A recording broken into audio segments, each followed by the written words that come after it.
Washington, D.C. is 5,000 miles away. We have a big country. We're a small pond in a huge country. There are parts of this country that are nothing like Hawaii whatsoever, and we all have to come together in Washington, D.C. to try to make this country work.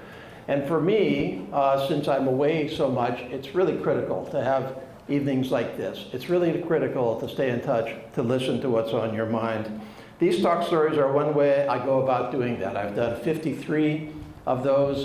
This is my 54th since I went back to Congress in 2019. So either in person like this throughout my district or virtual in many different ways. And so I'm going to just, this is going to be pretty basic. I'm going to report back to you for hopefully 20, 25 minutes, although my staff always gives me grief about going over. And then I'm going to turn this over to you to see what's on your mind, to listen to you, to try to answer your questions. We're going to end at 8 p.m., but that doesn't have to be the end of our discussion. There's plenty of resources for us to continue on in our talk story with each other. I always like to start with my mission. Those of you that have heard me talk before, my mission has 3 parts to it. The first part of my mission is what the Constitution says my mission is, which is to represent you and our state in national leadership, to be a voice in national leadership, to lead our country, all of the issues that our country faces, whether they have anything to do with Hawaii. That's my constitutional duty, is to represent you in making the decisions for our country that are the best for our country to take our country forward. The second part of my mission is to help our Hawaii. Our federal government has a major role here in Hawaii, whether we like it or not. And my job is to make sure our federal government is helping us here in Hawaii. That's the direct assistance from the federal government, be COVID assistance or closing down Red Hill or any number of smaller areas that the federal government helps us. My job is to help our Hawaii. And the third part of my job, which I'll spend a little bit of time at the end, is to help you with your individual concerns. We all have concerns with our federal government, and our federal government loses our concerns sometimes, doesn't understand our concerns. You don't know where to go for an answer. My job is to help you with your own concerns. So lead our country, help our Hawaii, help you. That's my mission, and every single day, my staff and I are doing all 3 parts of that mission in Washington, D.C., here in Hawaii, and wherever I am in the world. I'm not alone in this. I have 2 offices. I have a physical office in Washington, D.C., which you're welcome to visit. I have an office in downtown Honolulu, which you're welcome to visit. And then finally, I have a great staff that helps me out in D.C. and here in Honolulu. All of my staff is, or most of my staff is here. I'm just going to take them off real fast. We've got Tim Nelson, my chief of staff from Washington, D.C. We have Keikoa Kaluhiwa, my deputy chief of staff and district director. Here in Honolulu, he's the quickest way into my office. We have Nestor Garcia, a communications director. We have Melin Oliver in the back, who is with my office in Washington, D.C. down here for the week. We have Kira Emting, there's Kira, and we have Tristan Fujimoto. Tristan's over there. Any one of these people can help you with your questions. But if you leave here tonight and you have nobody else, Keikoa is the way to get back into my office. My assignments in Congress help me with all 3 parts of my mission. We all have specialized roles in Congress, all 435 of us in the U.S. House. I serve on the House Appropriations Committee. The House Appropriations Committee is probably the best assignment in Washington, D.C. Because it controls the federal funding. And when you have control of the money, you also have oversight responsibilities. And so I've been on appropriations for 8 years now. I'm referred to as a senior appropriator. I don't know how that happened, but it did. And so I spend a lot of my time every year on appropriations, because every year we have to pass 12 federal funding bills, and we can talk about that here. The resources for my office to stay in touch with me, first of all, case.house.gov. That's the best way into my office. I've got all kinds of stuff on case.house.gov. My voting record, my legislation, my speeches, my statements, letters that I've written, messages to you, e-newsletters, et cetera, how to reach back out to me, case.house.gov. I'm also assisted by partners throughout not only our federal government, but our state and county government. We've got 2 state and county legislators here today that are my partners in representing you. We've got Representative Sam Kong here. Sam, just say hi to everybody. And we have Councilmember Val Okimoto here. Thank you so much for coming, Val. Really appreciate that. Do we have any neighborhood board members here? I always like to recognize our neighborhood board members. I started on the neighborhood boards, and so I really value you as well. Thank you so much for your partnership. Let me talk to you about my priorities. It's hard, to be honest, to choose any 1 or 2 or 5 things that are priorities, because every single issue is important to somebody throughout my district. And I try to work on everything that you are concerned about and that I'm concerned about. But I'm just going to highlight a few, and then we can get into what you want to talk about here. I think we would all agree that the cost of living is our #1 priority. I mean, I feel that way. You tell me that that's how you feel too. And overall, the issue is, in this country, in this state especially, can we have a good life that is an affordable life, where we can have a good job with a good wage that will pay for our expenses, which don't take us out of, into the universe of unaffordability, which is unfortunately the case that faces way too much of my district and the rest of the state and the country. This is the largest issue in the country, and it should be the largest issue because we all deserve a good job, a good wage, a good salary, and expenses that we can afford for ourselves and for our families. There's 2 parts to what I do in terms of the cost of living. The first part is over on the revenue side. Can I, through the federal government, help our economy here to provide good jobs that pay good wages so that people can afford to live in Hawaii? And of course, the federal government has a huge role in that. The federal government is one of the largest sources of jobs and revenues here in Hawaii. We have an outsized federal presence. And so I do everything that I can. This is especially true with our military, but not just our military, but defense is our #2 industry here. And during COVID, it was #1 because it was a steady source of income when tourism tanked. This is a valuable industry, and I do everything I can, especially through appropriations, to make sure that we have a good, solid defense presence that's throwing off jobs for all of us.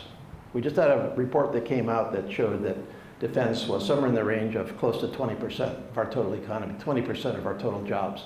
And so if I can provide good, solid jobs at places like Pearl Harbor Naval Shipyard, 6,000 of the best jobs in Hawaii, stable over time, over generations, then I can help people to afford the high cost of living. I focus a lot on that. I also focus on federal support for our state and county government partners and our community partners. Because if we can have the federal government help us with our needs, education, healthcare, business development, social services, housing, homelessness, if the federal government can help us with that, then we can afford to have those necessary services and perhaps hold the state and county government taxes down, which of course is a drain on everybody's finances. There's specific elements that I focus on for the cost of living. I have always believed that our shipping rates are too high. I'm talking about the Jones Act, for those of you that are familiar with the Jones Act. Controversial issue. I get pummeled all the time by people who don't like my stand on the Jones Act. But basically what the stand is that we have a federal law that creates a monopoly over our shipping. We pay about $1,800 a year, more than we should. Every family, every single family in Hawaii. $1,800 is a lot of money. It's a lot of money. And it drains things out of our economy. It hits us all kinds of ways. It hits us in the cost of housing, since our lumber comes in from the mainland. It hits us in terms of our clothes, our food, where so much of that comes in from the mainland. And so I believe in opening up that market and repealing a lot of that federal law so that we can have reasonable shipping rates. I do not support President Trump's tariffs for the same reason. The tariff is a tax on goods coming in to the United States, imported from somewhere else. Who pays that tax? You're going to pay that tax. We are going to pay that tax. I don't want to say this, but I'm going to say it. We have been shielded from the full effect of those tariffs for a while because companies have been absorbing that tax, not passing it along. They don't have any recourse anymore. They're going to have to start to increase our prices. That's going to lead to inflation that is related to the tariffs. And so I oppose the tariffs for that reason. Some tariffs are fine. If we're going to tariff somebody that is, a bad actor in the world, that's fine. But if we're going to slap a tariff on goods coming in from friends and allies like Japan and Korea and Europe, and pass that expense along to you, I don't think that's the right thing to do from a cost of living. Housing. A lot of the housing decisions are really decisions that are best made and can only really be made here in Hawaii at the state and county government level. So I try to work closely with my partners on that. But there are many things that we can do from a federal government perspective on housing. We can fund basic housing programs of affordability. I try to fund those through the federal government. Healthcare, a major issue for many, many of us. The biggest issue that I'm dealing with right now is the Affordable Care Act premium tax credit, which about 25,000 of us depend on for your basic health care. That is expired, and it needs to be re-upped. And that's one of the key issues in Congress right now. I'm going to start moving through this pretty fast because I'm already behind time here, and I want to leave time for your questions. Child care tax credit to help you with your child care expenses, so critical to many of our families. Veterans, a huge part of my kuleana.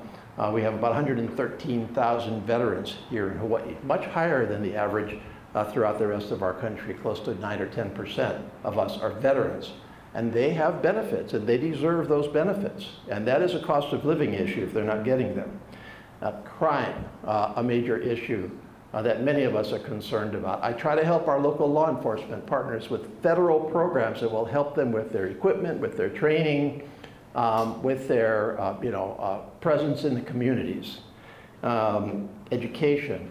I believe that everybody deserves an education. Let me go back to my priorities on appropriations, because again, I told you that this is one of the primary areas that I spend my time in and my energy in. Again, this is a federal funding committee, has jurisdiction over all of our federal government, about $1.6 trillion a year.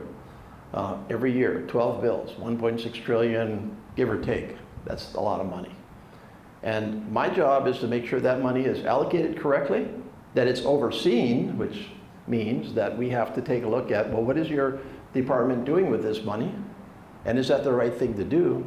Or should we not fund you because you're not doing the right thing, as in immigration and customs enforcement? And my job is also to try to figure out where I can help Hawaii. How can I basically allocate federal monies to Hawaii in areas that are really going to help Hawaii out? I focus in particular on defense and homeland security because those are the subcommittees that I'm a member of. Defense, critical, half of our federal budget, very small subcommittee. So I spend a lot of time in defense, which is a national obligation as well as an obligation that can help us here in Hawaii and is helping us. I spend a lot of time on foreign affairs, especially the Indo-Pacific, especially given Hawaii's central role in the Indo-Pacific, our cultural heritage in the Indo-Pacific. We're perfectly suited to be one of our country's leaders in our country's relationships with the Indo-Pacific. And I spend a lot of time in the Indo-Pacific. I spend a lot of time worrying about our federal finances. Those of you that are in the weeds on things like national debt and deficit will know exactly what I mean. We're basically spending way too much, taking way too much in, borrowing that money. Interest on our national debt. So the amount of money that our government, you, pay to people that lent us money to cover the gap between our revenues and our expenses, just like you would on a home mortgage. Interest on our national debt is now our #1 expense. higher even than defense, which is, aside from interest, our highest expense. That's no way to run a country. And so what are we going to do about this? We're busy just telling everybody it's not a problem. I'm not going to do that. I've tried very hard to work with my colleagues on both sides of the aisle to focus on our federal finances. You know, there's so much more. I haven't talked about our kahuna, you know, many, many issues affecting women, children, et cetera, et cetera. I don't want to downplay any of these, but I'm just giving you some of the areas that I think are the most important. I want to focus a little bit as I wind down my remarks on how do we actually solve our problems? Because clearly today, as I started out saying at the beginning, we have tremendous division, tremendous polarization, tremendous anger, fear, anxiety, and people ask themselves, what's the way forward? And there's frankly just way too much yelling and screaming and swearing going on that is taking the place for actually getting things done. At the end of the day, government is about solving our problems. And these are all very, very tough issues. And yeah, we can go on and, you know, yell and scream all we want, but that's not a productive way to solve our problems. And it's not my approach. Maybe it's somebody else's approach, but it's not mine. My approach is to try to understand issues, look for solutions, and then use whatever tool is at my disposal to solve those problems. And that's what I've been doing from the moment I went to Congress all those years ago. And so when there's a partisan issue, there's nothing wrong with a purely partisan issue, where one side thinks one thing and the other side thinks another thing, and there's a irreconcilable difference, if you want to put it that way. Democracy says you vote that. It's the will of the people, as expressed through their representatives. That's fine. But that doesn't have to be every issue. And if it is every issue, then we're not doing what we need to do, which is to try to look for compromise where we can, and to solve problems where we can. And I, again, will work with anybody I can to solve a problem. It doesn't mean I'm going to vote with them the next time. It doesn't mean I like them. It doesn't mean I agree with them. But if I can find a colleague on the other side of the aisle that cares about a particular issue, like I care about it, for whatever reason, and we can work together on that issue to try to get things done, then I'm going to do it. By the way, some colleagues I would actually never do it because it's just never going to happen. I don't think I'm going to have that opportunity with them. But most colleagues, it's possible. And this, again, is especially important for a small state like Hawaii. We are such a small fish in such a big pond in Washington, D.C. And to us, this is our world. And you get outside our world and you realize how small we really are in this big pond of Washington, D.C. It's great to be back here in Mililani, part of my district that I really treasure. And it's a very, very nice and opportune time, maybe not nice, but opportune time for me to come and talk story with you a little bit. I want to say something up front, and I don't think I have to say this to this audience, but I'm going to say it anyway. We're in a really hard time for our country right now. A lot of division, polarization, fear, anger, anxiety, and that all brings out the worst in people. And we see that on display every single day, with a lot of yelling, screaming, a lot of disrupting of meetings. Tonight on the mainland, one of my colleagues doing a talk story just like this, trying to stay in touch with their constituents, a colleague and a friend, was pepper sprayed with something that they don't know what it was, and she'd have to go to the hospital. I'm not saying that out of concern for me, but I'm saying that to make this statement. We have to make democracy work.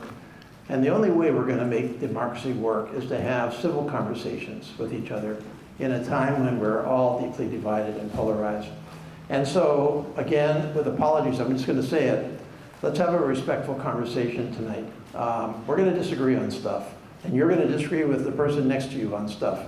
But that is what democracy is supposed to be about, a way to work out our problems and to govern ourselves towards a common end as we celebrate our country's 250th birthday. So I hope that these talk stories are models of democracy, to get information. And my job, my office is available to help you with those issues. Now, the areas where this really comes into play are federal issues. So, for example, veterans is a clear one. Social Security and Medicare, immigration, naturalization. We have one of the highest levels of immigration in our country. Taxation, the Internal Revenue Service. These are obvious areas, but there's many, many other areas where we might be able to help.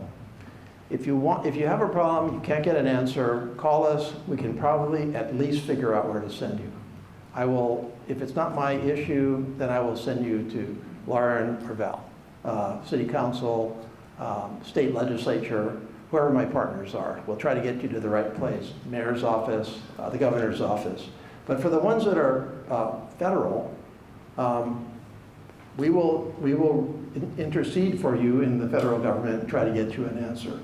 That's casework, and we do that all the time, routinely. We've developed good relationships, good expertise, and we can help. We've helped about maybe 1,000 people last year. That's pretty consistent, 1,000. I mean, COVID was off the charts, but consistent 1,000, 2,000 a year. So if you're in that category, let us know. Again, resources, case.house.gov. Please check it out. All my votes, all my legislation, all my press releases, all my statements, all my videos, all my social media, how to contact me, how to ask for a tour of the Capitol, where we are, et cetera, et cetera. We try to keep on our website. But if you're not into websites, you can definitely call our office and just ask. That's fine too, either DC or Honolulu. I got a lot more to say, but not the time to say it. And I definitely have gone a little longer than I wanted. And so at this point, we've got a little short of an hour, and I would love to turn this over to you again. Please, civil conversation, we can disagree, we'll have a conversation. I would like to either listen to what you want to tell me and or answer your questions. So, your turn.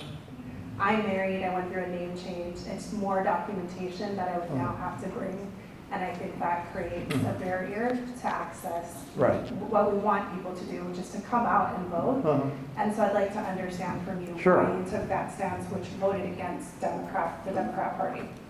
Okay. Well, not all Democrats, because I wasn't alone as a Democrat. And actually, the SAVE Act had passed in the prior year on an overwhelming basis, Republicans and Democrats. I think the vote the first time around was like 350 to 70 or something like that.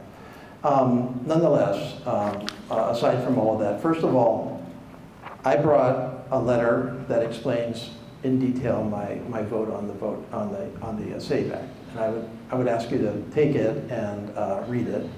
Also, I think we brought the act itself. I'm not sure we did. Yes, we did. And the reason I'm asking you to do that is because I read a lot about the SAVE Act, and it had no resemblance to what I voted on. And I acknowledge that things can get misconstrued, and there's fear, et cetera, et cetera. So I'd like to ask you to do that. But in sum, I'll just kind of read a couple of paragraphs here. I want to explain this all to you. I'm paraphrasing. There are some basics for my review and my vote. First of all, voting in our elections by non-citizens is illegal. It's long been illegal. Number two, there are inconsistent standards throughout the states on what documentation to confirm citizenship is required when registering to vote.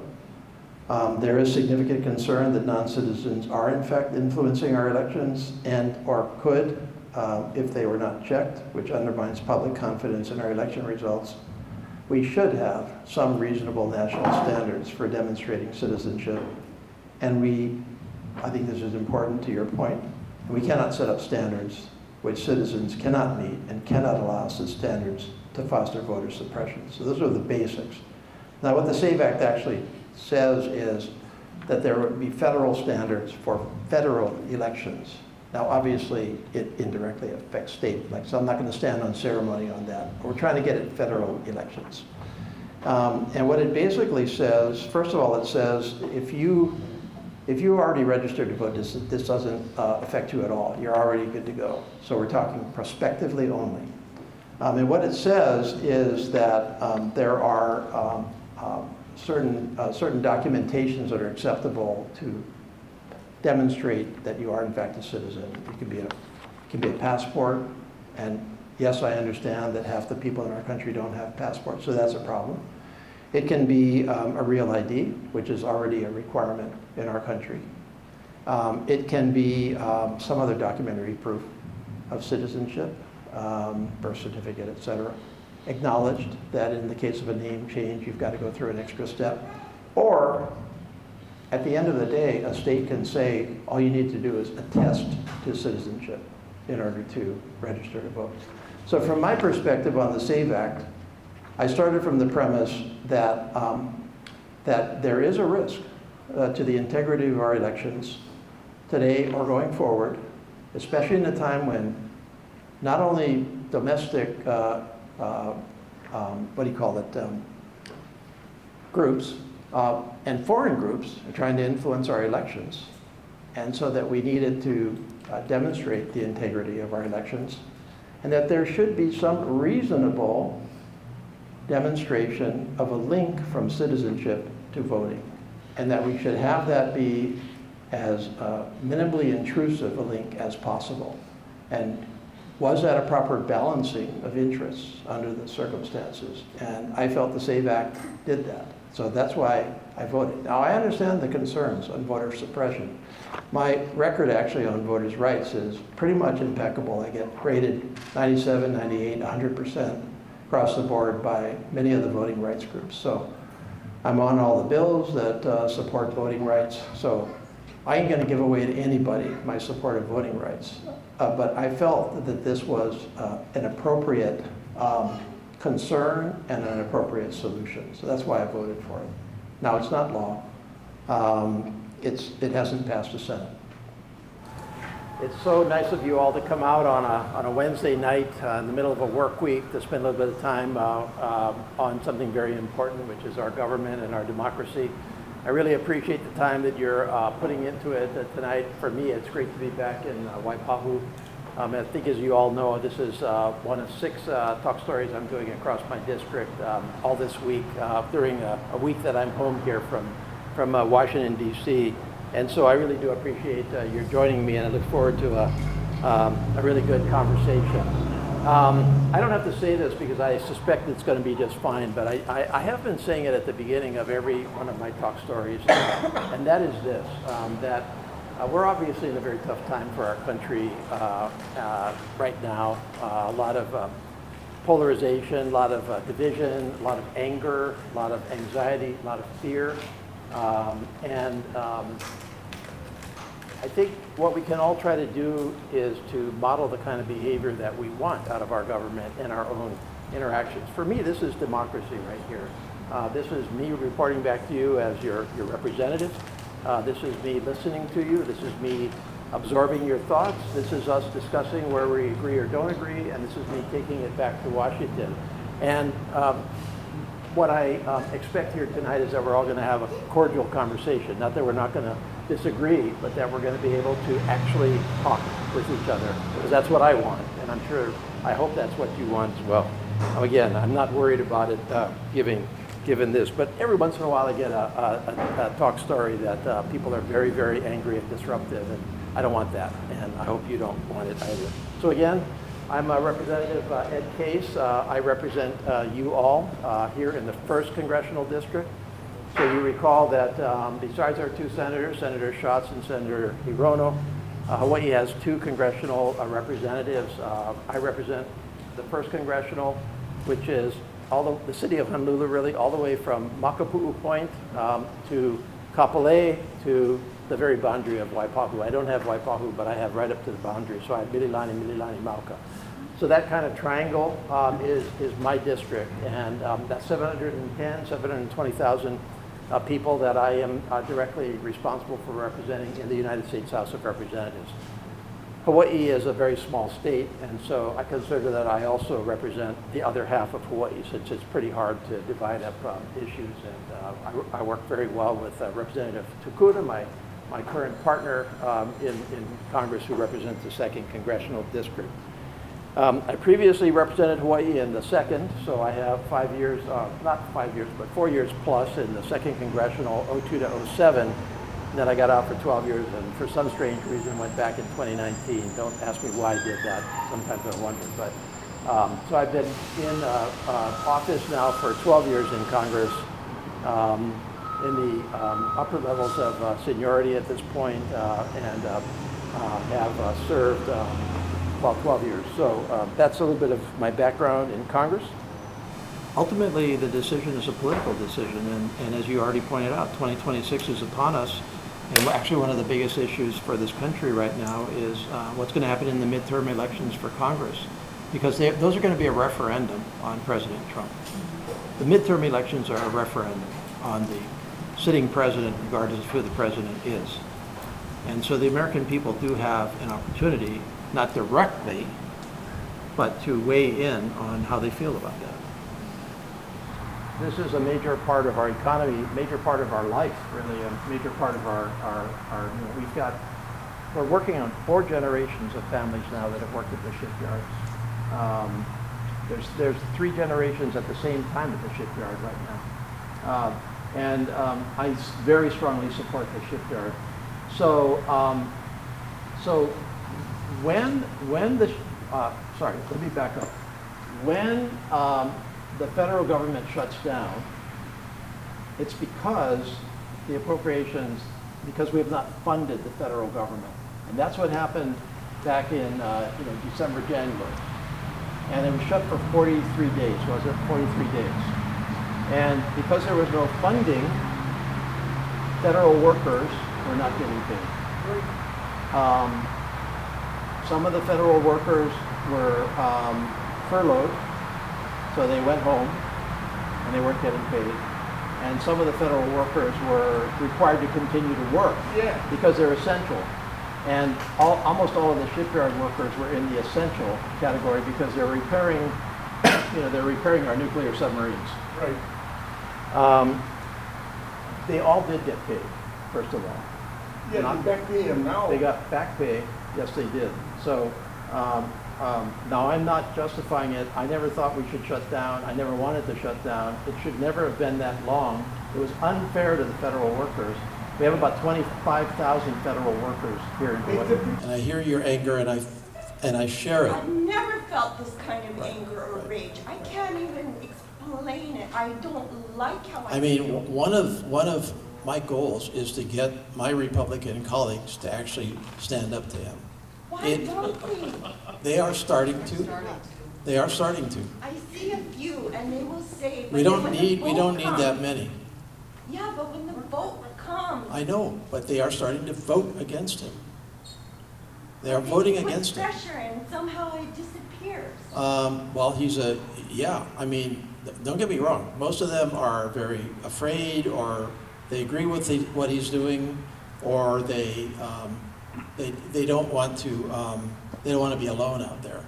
But I do believe, and maybe I'm just an optimist on this, but I do believe, because I interact with these people every day. So many are friends. They're people that I work with, and I help them, and they help me. And so I talk to them. I say, "What are you doing? Why won't you vote against this?" And they will give you various answers. But they have started to vote against it.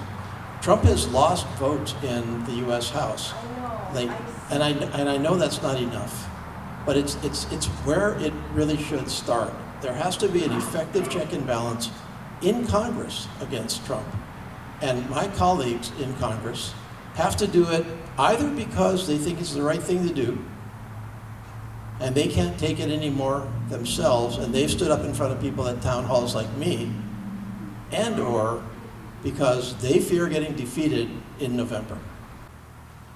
Boosting up providers, healthcare professionals, nurses, doctors, ER, whatever, and there are various federal programs that do that, and that we fund, that we incentivize, whether it's loan forgiveness for school or direct assistance to those that need to get an education.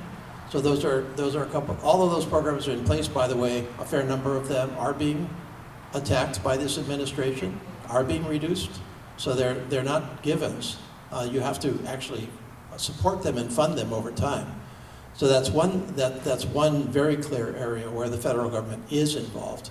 Also, as we assure that people can actually pay for their health care and that the health care insurers are running insurance the right way and not gouging everybody, that should provide more revenue to help pay our healthcare professionals fairly, which is an issue that is what you're striking about right now. Also, safe staffing. And conditions of work, yes. Another area that's very topical is that this administration recently removed a number of healthcare professionals from qualification for loans. And I completely disagree with that. I introduced legislation to reverse that, rather. And then finally, I would talk about some of the things that I talked about earlier, which are the actual reduction in healthcare costs. Because if we reduce costs, if there's only $1 out there to pay for everything in healthcare, and you're spending a disproportionate amount of that $1 on prescription drugs, going to some of the largest and most politically connected companies in the world, that's coming at the expense of everybody else that wants a piece of that dollar. Get you, I mean just the collective you, right? Anything I can do to get you involved early so that it becomes a habit. Involvement in government is a habit, not something that you get through your 30s and then all of a sudden you say, oh, maybe I should get involved in government. I'm going to do whatever I can, whether it's ease of voting, same-day registration, voter education. I've done videos that are on my website that are directed to you about your government. I invite you to watch those and circulate those. It's one thing that I can do. I have regularly gone to our high schools throughout my district and actually gone to the high schools and talked about government and civics and the importance of getting involved and how to get involved. People like you write me, and I thank you for that, and I answer you, and I hope that by answering you, that you are getting into the habit of interacting with your government, because I am your government right now. Are you getting answers from me? Yes. Okay, good. I'm so relieved. Thank you so much. And yeah, one of the things I kind of wanted to mention was I know Mr. Garcia did come to our school on in December it was with the robotics program, and I definitely think a lot of those types of outside of support for other programs besides just civic engagement. Home about 4 to 5 months if you add it all up. The other month is on a plane and traveling back and forth. And so when you represent a district like Hawaii, which is truly different from many other parts of our country, we here don't always feel that here, but I feel it almost every day I'm in Washington experiencing all of the other places in our country as represented by my colleagues in Congress, interacting with the issues of our day. And I realize every day almost how really unique and different Hawaii is. And it would be very, very easy for me, 5,000 miles away in a different world, a small fish in a big pond, to lose touch. And so I live in fear, really, that I will lose touch. And I try extra hard representing Hawaii every possible means I have to stay in touch with you. I do e-newsletters, I do social media, I do teletalk stories where I can, and this is, for me, the best one of all. The opportunity to just talk story with you in person, in a school cafeteria, somewhere in my district. This is when I get to talk, listen, absorb, feel, convey to you. And so this is invaluable to me to stay in touch because they're on the ground, they're facing issues. They have state government, they have county government, and many community groups as well. And so I try regularly to stay in touch with my state and county government partners. I meet regularly with Governor Green, Mayor Blangiardi, with the state legislature and the city council. This week I've been home. I've met with the caucuses of the state legislature, House and Senate, Republican and Democrat, to brief them primarily on federal funding and what that's doing from their perspective, and to answer their questions. And I do have at least one of my partners here, Senator Fukunaga, who has been a great partner. So I wanted to recognize you, Carol, for coming. Thank you for being here. Are there any, did I miss anybody else? I don't think I did. Are there any neighborhood board members here? Excellent, thank you so much. I really value my neighborhood board members. I think I have 27 neighborhood boards in my district, and we regularly visit them to report to them. I started on the neighborhood boards myself, so I value that very, very intimate grassroots democracy, and I try to listen to my neighborhood boards and try as much as I can to report back whenever I can. So I'm just concerned about being proactive in this environment because the Trump administration is moving so fast. And especially when we hear in places like Minnesota where the FBI office and the U.S. Attorney General's offices locally are getting decimated, like people are retiring because they don't want to pursue the actions of the Trump administration. Is there anything that you see coming up that can help forestall that and stop it? I'm going to tell you one thing that I believe is coming up. It's not evident yet, and it's actually the one thing that will make the biggest difference here, to be very honest, candid, and practical and direct. And that is that my Republican colleagues in Congress start objecting more forcefully to what this administration is doing. And I know there's great skepticism that that's going to happen. And I'm skeptical too.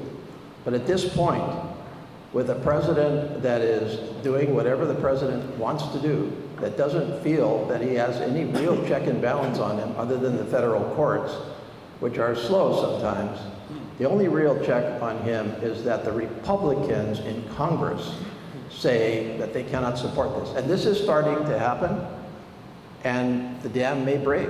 And this very, very tragic incident, death in Minnesota, seems to have precipitated some of that. And we do see very conservative, very Trump loyalist Republicans objecting to what's going on in Minnesota. James Comer, I mean, oh my God, that's the head of the House Oversight Committee, the kind of the architect of so much of the pro-Trump environment, saying I should leave Minnesota. Now, you can take that as small comfort, but to me, in my world, that's actually a pretty big deal.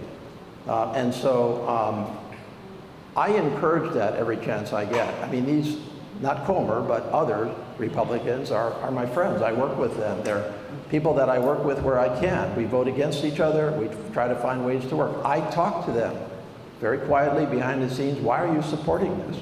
And I think that continues to undermine their blind support for Trump, which has been one of the greatest disappointments to me, is that my colleagues know this is wrong and yet will not fulfill what I believe is their constitutional duty.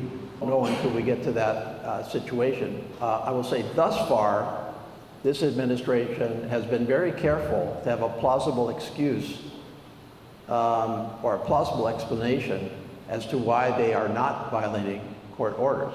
Now, there's the case right now of the administration violating a court order in terms of the deportation of people to El Salvador that may well result in the first outright, straight up contempt of court finding. That has nothing to do with the Justice Department, by the way. That's the federal court having that case and saying, I ordered you to do this and you didn't do it. The court is being very careful because it wants a good record. So we're all impatient about it because we think the administration did violate it. But we need a federal court to say so and to have that be absolutely defensible. I'm concerned about the ongoing escalation in countries like Cuba, Venezuela, Iran, Greenland, et cetera, and I guess I'm also going to include China in that list as well. But I guess from the way I look at it, I think if we escalate, the cruelty and the instability that we could bring to other countries in the world, and also also at the same time, like how that affects us at home, whether that's boots on the ground or whether that's what gets funded or not gets funded. And so I'm just kind of curious, I guess, where you stand on those issues, and can you commit to, I guess, taking a good look and making sure our country doesn't like indirectly or directly get involved in these conflicts? I disagree with the administration's approach to foreign policy overall. I don't believe that we should withdraw from the world. I don't believe that we should, threaten to take Greenland by force. I don't believe that we should militarily intervene in Venezuela. I don't believe in a highly militaristic foreign policy that is not rooted in our values at all. I don't believe in high tariffs on our friends and allies, the people that we most need in this world to help us. We cannot go this alone. And that's what this president is trying to do, and I think that that is very, very dangerous, not just for our country, but for our world. I think that if you're the leader of the PRC or Russia, you're pretty overjoyed with how things are going right now.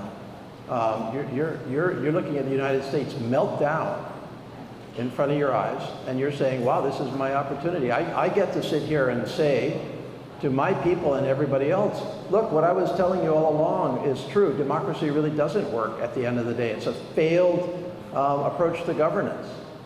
And it's certainly true that the actions of ICE in Minnesota and the actions of this administration on several other fronts are undermining our basic credibility in the values of our country. Our world has been for 3 generations built on our leadership in the world, our participation in the world, and our values-related leadership in the world. It's not just about military strength. It's not just about economics. It's because people agree with us on our values, and they think we're going to be good leaders. And we're busy telling them that we are not worthy of being leaders or even partners anymore. On many fronts, this administration is undermining our position in the world. That's my answer. And I think we're in very dangerous times from that perspective. Clearly, the result of the midterm elections is going to make a huge difference as to whether there is an effective check and balance. And so participation in the midterm elections, wherever those elections are occurring, is critical to make your voice heard. That's my best practical advice right now. But I definitely want to hear from you, right? I need to absorb what's happening here and what your thoughts are. So I'm not discounting that, but if you're asking me how can we change the direction of this country, that's the most immediate choice facing us. With me and with your government. I was checking my phone. It's 19 degrees in Washington, D.C., so it's my last day here in Hawaii, and I know that we could all be outside enjoying this weather, but there are clearly critical things for us to talk about here, and I want to spend the time that we have together as productively as we can to talk about issues that affect us all, our country. 5 years old, called the Jones Act. And the Jones Act, in so many words, says, creates, by design, a monopoly over shipping. So there's only 2 shipping companies that serve that key lifeline that we have from the mainland. And they charge monopolistic rates because they have no competition. And there's plenty of ships out there in the world that could transit our lines here. I think we're going to have a debate on this from a gentleman in the front row. I welcome that. There's plenty of ships out there that could provide shipping of those sea lanes. And I believe that for maybe parts of our country, the Jones Act is just fine. But for Hawaii, it's particularly devastating when your shipping is your only way of moving things around. You don't have an option for trucks and planes and trains and barges and that kind of stuff. It's one way in and out. And the cost is estimated for every family in Hawaii at about $1,800 a year, by one study at least. That's $1,800 that we get that's only attributable to the Jones Act. But what the president has done is impose tariffs across the board on many countries around the world, to include our friends and allies, people like Japan and Korea and the Philippines in our part of the world. And first of all, I don't agree with tariffs on a policy basis, because I believe that we should trade with those countries. But the result of tariffs, high tariffs, is that our costs go up because they are passed along to you. And that is driving somewhere around $1,500 a year of additional cost that, in all honesty, to be really honest with you, the full effect hasn't kicked in yet. Because these companies have held it back for fear of jacking up costs all at once. But they're working it in. They have no more room. They have no more margin. So you will see, if these tariffs continue, your costs, our costs, going up more. And that is attributable to tariffs, and I don't agree with that. So we are definitely trying to reverse those tariffs if the courts don't do it first. There is a big case right now in the US Supreme Court that is challenging President Trump's ability to impose tariffs, because effectively it should be Congress that is able to impose tariffs. And it's been doing incredible work for all of those decades. And it is supported with federal funding. And I have always prioritized the East-West Center because I believe in interchange between our country and the Indo-Pacific, and because it's good for our Hawaii. There are good, solid jobs there. It is a magnet for people to come to visit, for conferences, et cetera. The Trump administration this year, in its federal budget, zeroed out the funding to the East-West Center, which gets over half of its funding from the federal government, zeroed it out. And so saving the East-West Center funding was my #1 priority, like overall. Like I put in requests to the Appropriations Committee myself, and that was my #1 priority. And that's what I have to do to try to save that funding. My colleagues in the majority, who had a choice, went along with me, so thus relationships. And the bill that hopefully we will pass Monday night or Tuesday morning includes $22 million, I think it is, for the East-West Center. So we're definitely trying to support the East-West. But it's a good example of kind of, utilizing appropriations for a purpose that helps our Hawaii. Because it does not reform ICE. Now what's happening up in Washington right now is that we are discussing reforming ICE as part of refunding the Department of Homeland Security. And I support that effort to reform ICE. It needs to be reformed now. And we need to all try to do it together.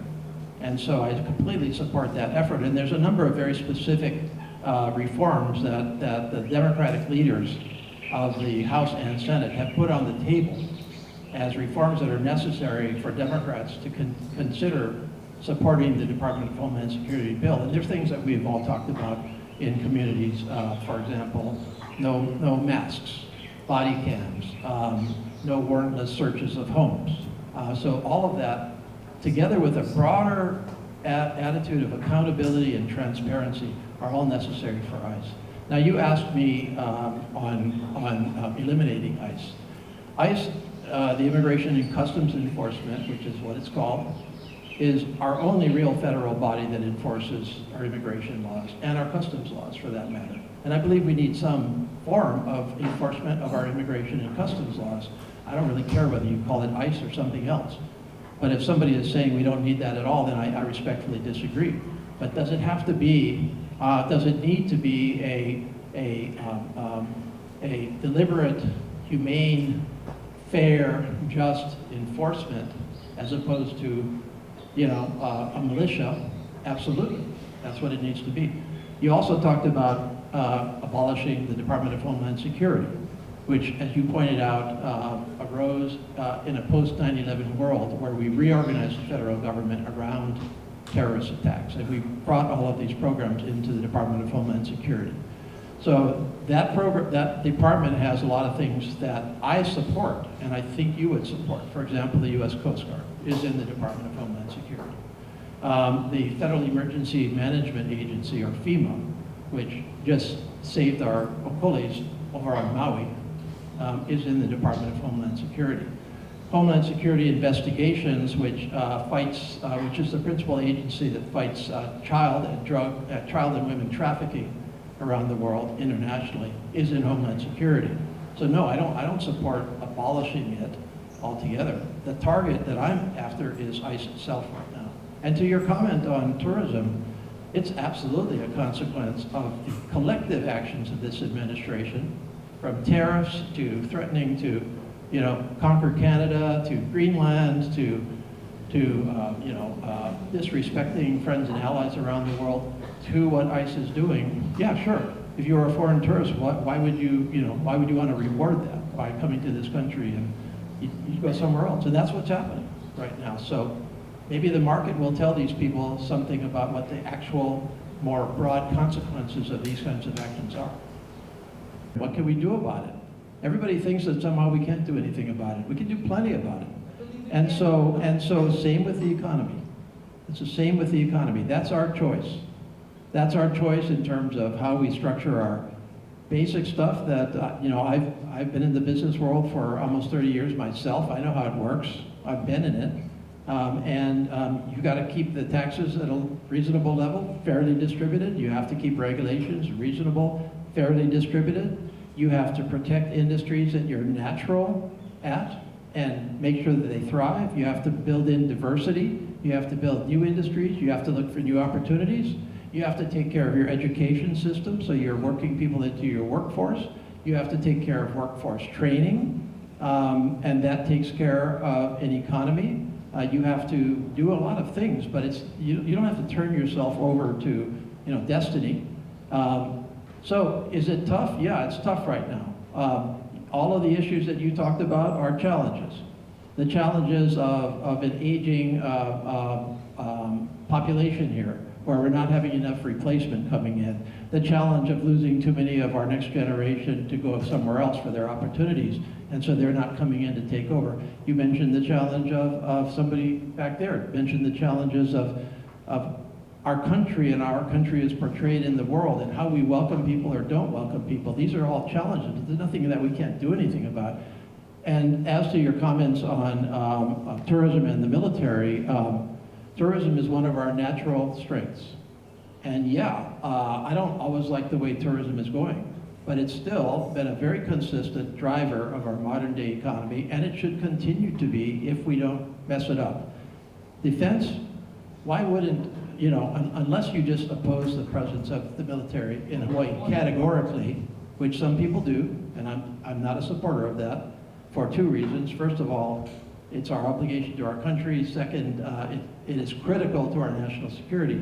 But third, it's 1/5 of our economy. And why would we turn that away, especially if we have a lot of economic activity now generating around defense, much more than we ever did. Agriculture can have another generation after sugar and pineapple. Education can be far more of an industry here. Research and development can happen here. So there's lots of things we can do.